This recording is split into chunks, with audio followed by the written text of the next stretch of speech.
ও দুনিয়ার মুসলমান, আমরা দুনিয়ার এই তাপই সহ্য করতে পারি না, হাশরের ময়দানের ভয়ঙ্কর সেই তাপ কেমন ভাবে সহ্য করব?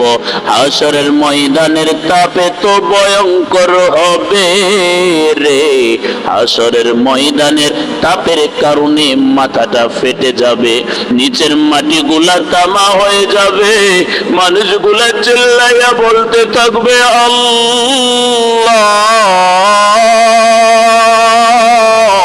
ও মাওলা, এই আযাব আর সহ্য করতে পারি না।